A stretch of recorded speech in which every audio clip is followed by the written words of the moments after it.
Oh, we're live. And I think you can hear us even, which is like a 50-50 bet for us most mornings. Good morning.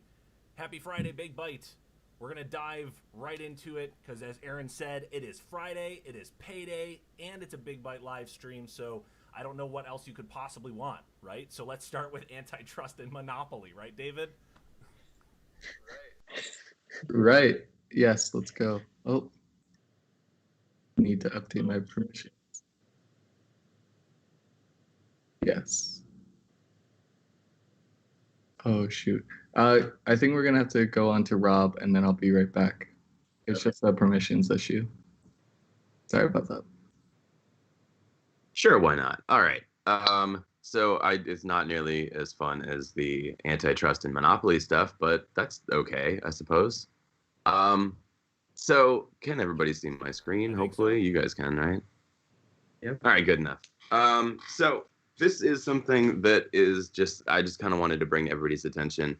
Obviously, we all know that people have been making concessions a lot with COVID and whatnot. While at the same time, some of our really cool new business stuff with Real Good Fish and everything has kind of brought the D2C into the limelight for us. So we've been kind of looking at some really cool models for D2C and whatnot, and kind of how those models have shifted because of the whole COVID deal. So this is a site called Shop Locally, and you'll see that this is based primarily in our area. We got Buffalo, Rochester, and Syracuse, the three big ones here. And what this really is something mainly for anybody who is missing the craft and art show vibe that we usually have in the summer. I know I see a lot of you guys at all of those things, and it's such a terrible, sad feeling to miss all of them, to miss the food trucks and everything. So, routinely at those. Yes, Matt for sure. I know he's got to be feeling it because he sells there, and it's tough times. So this is a really cool thing where they set up this site, which is basically for local small businesses. And they have it set up so that you can basically do this as just go through and shop a whole bunch of really cool art stuff that they have on here. They also have some smaller businesses such as, I cannot remember the name of it right now, but the one that's in Village Gate that has like a whole bunch of incense and cool stuff like that. It's just a really cool thing that they brought everything together like this. But aside from this being an e-commerce site, there are two really cool things that they did that are completely new and really exciting. First of which is they have been doing digital art shows, which they basically have live streams on Twitch where they interview the artists, they have spotlights and everything, and people just go on and they basically watch it, and it's almost like they can then go and meet the artists and shop on the site and everything. And now the second cool thing about that is because while you're at an art show, one of the best things is walking away with all that free art. So they have actually teamed up with drivers, just like Grubhub or whatever else. So you actually get the stuff that you order the same day. Awesome. They go and they pick it up directly from the artist and bring it right back to you. I was just going to ask, how do they fulfill It's it? a really... the most critical part to DTC is getting the thing, right? So that is really cool. Exactly. And because this is hyper local, they can do that, and it works out perfectly. And it's an awesome model, and it's something that I never would have thought of myself, but this is really cool. So One World Goods is often there, or always, as she says, made by people whose lives are much harder than any of ours. So that is true. Thank you, Aaron. I'm a big proponent of One World Goods, although I've never managed to actually see Aaron when I go and buy stuff there somehow. Me neither. Yeah. She sees you pull up and then she just runs to the back and is just like, I'm not here. Cool. That's really awesome. Thank you for sharing that, Rob. Right. I love that idea of DTC being right here in the Rock. That's so cool. We got to hop on and see how we can roll out. And Courtney's shopping right now, so she's doing her part. All right, Debo, you think you can try it now? Thanks. Yeah, we're all set to go. All right.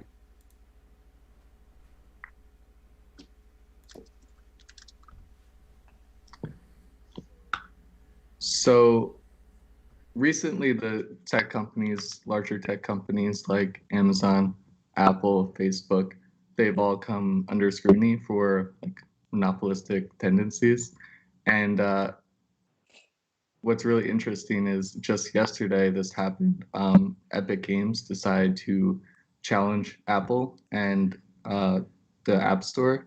And what Apple does is they actually take 30% of the profit or income from third-party developers like Epic Games on the App Store. And that's a lot of revenue. That means higher prices for players as well.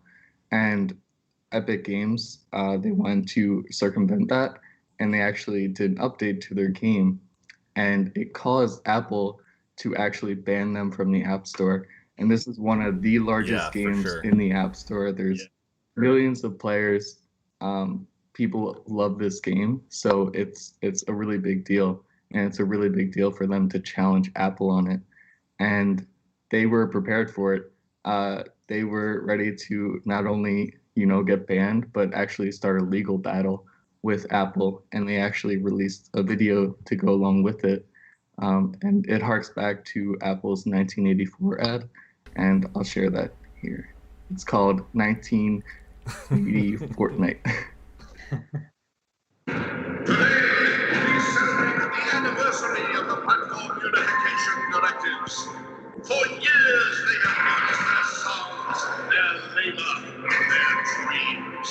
In exchange, we have taken our tribute, our profits, our control. This power is ours and ours alone. We shall prevail.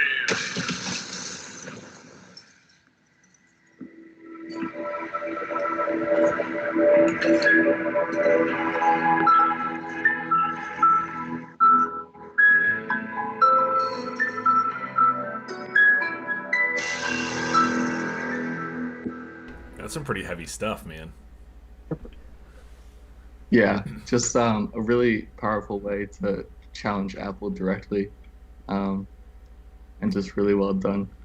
Yeah, I think we were talking about that before we started streaming, and there's really something interesting about how Apple's kind of becoming everything that spot was originally supposed to be against. It was an awesome Ridley Scott commercial, but they're being hit with antitrust, anti-competitive, unfair practices, and it's interesting state now when I know not everybody who's watching right now is a gamer, but if you are a gamer, there's this really interesting thing that's going on right now where instead of having kind of the few existing channels to get access to your games, there's more options than ever before. Even Microsoft is about to release a new streaming gaming service. There's Google's Stadia streaming gaming service. So everybody understands that gaming is this behemoth from a financial perspective. You can generate so much money by being in the gaming space. So everybody's trying to figure out how do they make their share of the pie larger, and they're doing that by creating their own separate verticals and saying you can only get our games in this space and trying to keep them limited.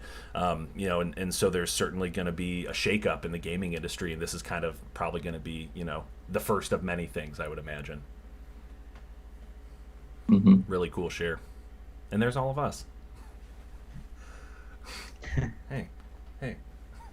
Who's on deck? Is that you, Jake? Cool. Yeah. I will start. Sure can. See stuff? Hopefully so. All right. So I attended the Allyship in Action second summit that they had, and one of their keynote speakers has started this company called Check My Ads, and it was really interesting to me. She was talking about how she realized just kind of through research in her own work that a lot of companies and marketers and ad agencies were unknowingly had their ads running on places that were distributing disinformation or hate speech, and they didn't know because they were just running through these big ad distributing networks. But it doesn't look great for your brand if your brand is right there on some sort of white supremacist site, or just a site that's distributing coronavirus misinformation or something like that. And they really had no insight into where exactly their ads were running, because they were funneled through several layers of it goes through this partner, and then it goes through Google Ads, and then it goes through here, and you're not sure where you're being distributed. So they started this company, Check My Ads, to kind of take control back where your ads are being placed. It's been featured a ton, and they're offering the service where they'll kind of consult and look through, what your media plan is, make sure that you're not being surfaced in any of these types of fake news or disinformation channels. They can help you plan your media and define your strategy and just talk about best practices. And this is from a moral standpoint, but also a business standpoint. They have this newsletter that I signed up for called Brand It, and it's super, super in depth. It's really interesting. There's this example where a company who is essentially, they're kind of branding themselves as Refinery 29, but for the queer community, they were rejected from almost every major ad platform. They were rejected from Mediavine, from Google AdSense, basically told, you're not a good fit. You're not up for monetization with our company. So, as a brand that may be trying to reach a more diverse audience, or just, regular, normal people, you might not be reaching the people that you think you are. So this kind of just goes into, you could reach out and advertise with these companies directly. There are smaller, more independent distributors that you can look to work with. Here's another example about, the Facebook ad boycott and, what that means. What are your alternatives? Remember that? The Facebook ad It talks boycott? here. I know. It was so long ago in 2020 days. But it talks about, you can sponsor podcasts and newsletter creators. You can make direct media buys. Local news lately is being watched more and more and being consumed. So maybe you could go there if you have a smaller budget, host free training classes, work with newer, smaller media networks. Outdoor advertising still is something that you can look into. These are kind of ways that you can still, have a media budget, but not support things that you don't want to support, or to give money back directly to the people who you're trying to reach. So I just thought this was just a really interesting topic to be aware of, and something that, I think, myself and probably Jeff will be looking into a little more of, how are we able to track where our placements are going? Do our companies know about this or even care about this? And it goes pretty in the weeds in terms of like advertising IDs and how you can track down that it'll look like it's this one person that you're advertising with, but really it's this other website. So there's a lot of deep stuff that you can really look into here, but something certainly that we should be keeping an eye on. Yeah, it's interesting because I just wanted to say ad serving, as much as it's been around forever, it's still the Wild West. Like, I think a brand like that, or I don't know if you'd consider those guys like a consultancy or what, but the fact that something like that is just now emerging just shows how much, I mean, there's fraud, in a lot of places when it comes to ad serving, or lack of transparency or authenticity with what's actually getting served. So I think it's just a good reminder that, even as Jeff and I and the whole friendship team are kind of going through, trafficking something as simple as, some basic display banners, there's still a lot of opportunity to get better and smarter and tighter, and we're committed to doing that. So I think something like this just helps exposure, as far as the opportunities to get better and get tighter. So I think that's awesome.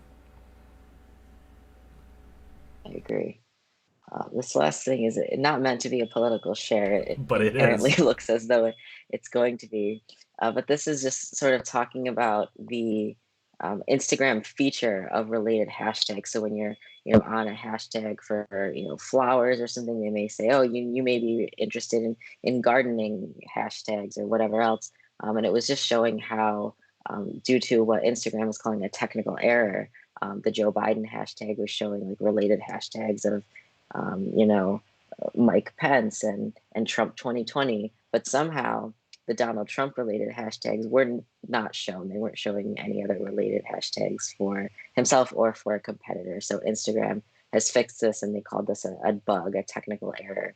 But the larger point being, when we're thinking about how these platforms work and what hashtags we're using, as marketers and as brands, it's very possible that our competitor hashtags are going to be showing up as suggested. So if we're saying, hey, go look into, Friendship Dairy's cottage cheese hashtag, it's very possible that there could be, competitive hashtags that we may want to see what's surfacing there as well. Yeah, for sure. It's a good call out. Cool. Well, That's we'll it for flip it me. over to Jeff, and while we're doing that, we'll take a quick second to ask and remind you guys to hit subscribe. We are only 9 subscribers away now from being at 100, which means we can have a properly branded Partners YouTube account. So go ahead and click that for a second if you can, and then Jeff will tell you all about this cool stuff he's got here. Just a couple quick shares, kind of like in the 3 web dev languages that we work in, right? JavaScript, HTML, and CSS. I wouldn't even consider HTML a language. We generally have, I'll call them FAQs, right? Like issues that come about often Right. enough to identify like a pattern and then solve for that pattern. So I found these 3 sites, CSS layout, HTML DOM, and One Location. One Location is probably the coolest one. It's 212 snippets of JavaScript code, right? And it's all human readable FAQs. So you could search for, I don't know, array, and now it'll just give you a bunch of arrays. So how to clone an array, it'll give you, a bunch of different ways to clone an array. Average of an array, it'll give you that snippet of code too. So it's a neat, quick way to kind of boil down the human language inside your head into code. And then we can do that for, HTML. What's the best way to lay something out? What's semantically correct? A drag and drop table column, for example. And then the same thing for CSS. And they show you, thumbnails of a bunch of different, very popular, like, the social media holy grail one, blah, blah, blah. Here's a breadcrumb trail. Let's click on this, and you can hit source, and you can see exactly how they did it. A good starting point, I would say, for an input meeting, like a design to dev input meeting, and just see if any of this stuff has been done before. That's a We great don't need to- suggestion. I mean, something like that can really help bridge the gap between what might be in a designer's mind and somebody like you who's go, well, I have to implement this. I have to be able to make this work.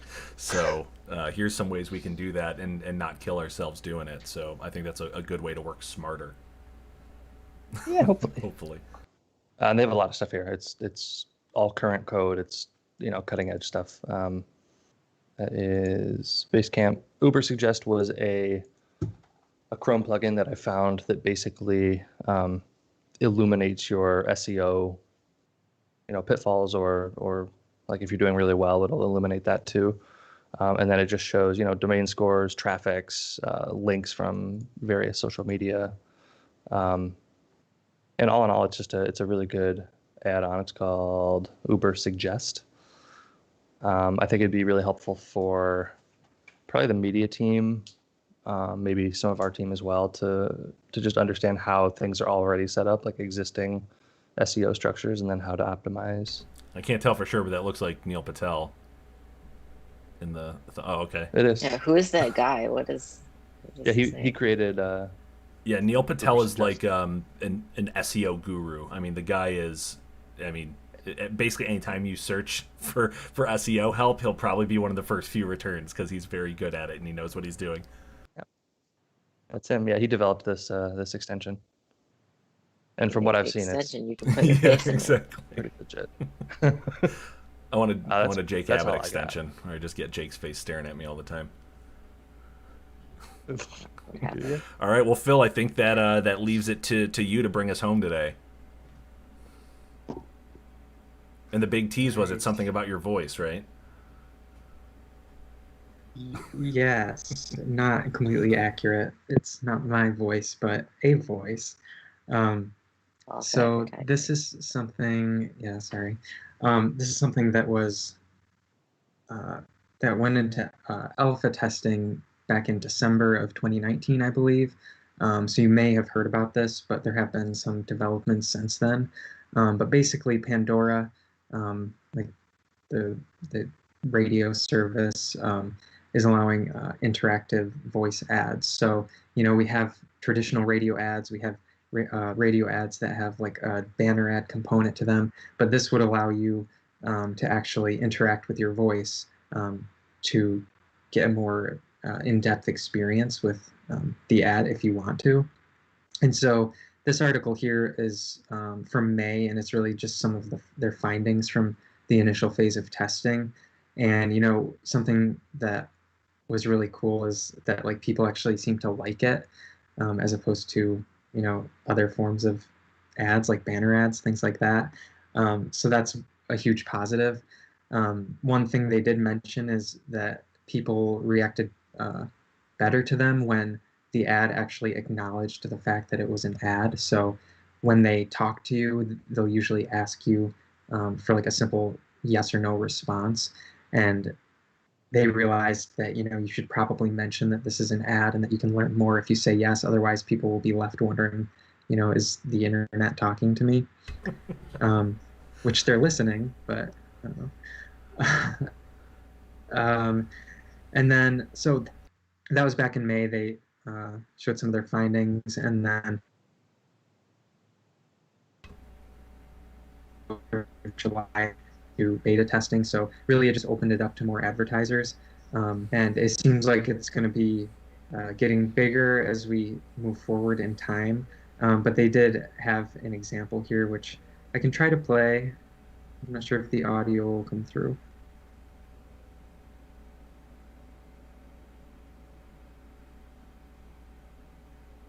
No, I think it's just going through your headphones. Okay, well, I could hear it. Good for you. We'll share the link. You can listen Cool. to it. But you can see how it kind of starts out as like a more familiar radio ad, and then it shifts to like a bit of a twist to get you to learn more, and then you would have to say yes or no.